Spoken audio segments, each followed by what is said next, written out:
Um, the questions that we got two that I want to bring up. And the first one is when Jesus exorcised the demon from people. The Bible in my study book says that Jesus didn't want the devil to say that he was the Messiah. Why was that? Would you find me that verse, Jeff? I know it's in Matthew, Mark, Luke, or John, or some of all of them. Okay, I'll look for it. Okay. And I say that it's actually very early on in Jesus's ministry because I was teaching Life of Christ recently and we were talking about that one. Mark 1. Is it Mark 1? Yeah. Oh, Okay. I said it was early, didn't I?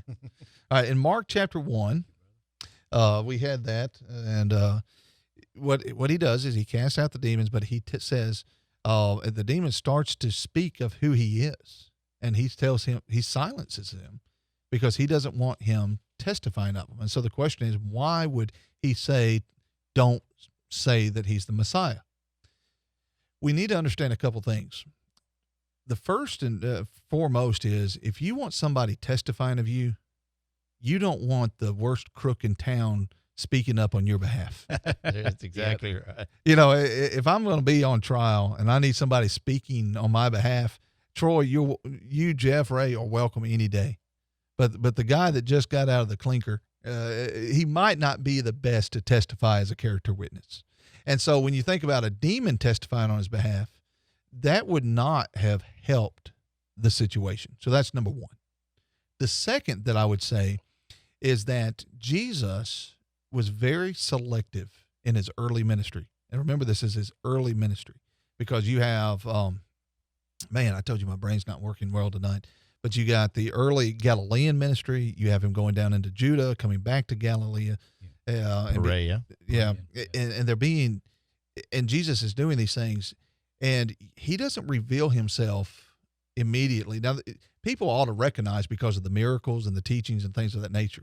But the self-claim of being a Messiah, he was very selective on who he reveals that to.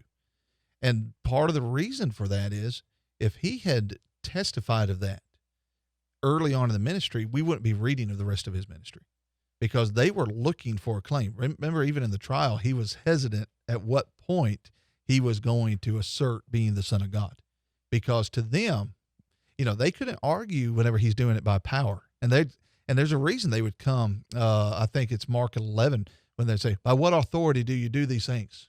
And he responds very selectively there, asking them about John the Baptist. He doesn't say, because I'm the Son of God. That would have been easy to do, but that could have led to his crucifixion then before his disciples were prepared to endure what they were going to have to endure. Exactly. Right. So anything you want to add, Jeff? Yeah, we have a similar situation with Paul in Acts chapter 16. The damsel that was possessed with the spirit in Philippi, and it mentions that the same followed Paul and us and cried, saying, these men are the servants of the Most High God, which show unto us the way of salvation. According to verse 18, she did this many days, and then Paul, being grieved, turned and said to the spirit, I command thee in the name of the Jesus Christ to come out of her. And he came out of her that hour. But like you were saying, she was providing advertisement. Everybody knew who she was and knew she wasn't right.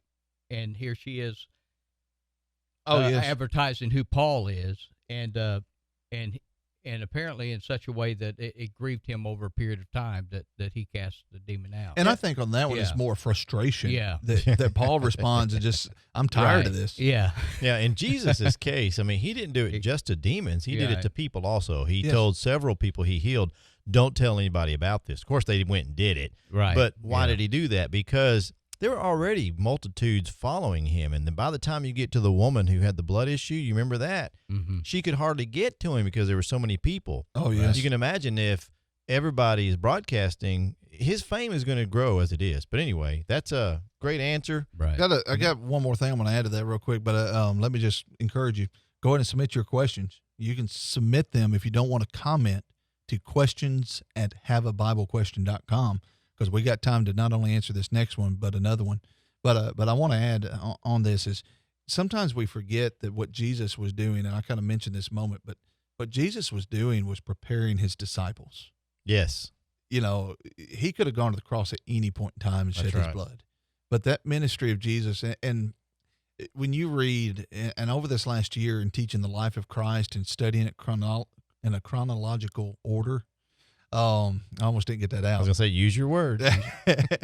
But it's really made me appreciate more the relationship he had with his disciples. And then you read that prayer in John 17 for his care for them, and it really brought to light the miracles, the things he was doing in compassion, and what he was enduring. Yes, he could have gone to the cross at any time. That's right. But he was doing that for their sake.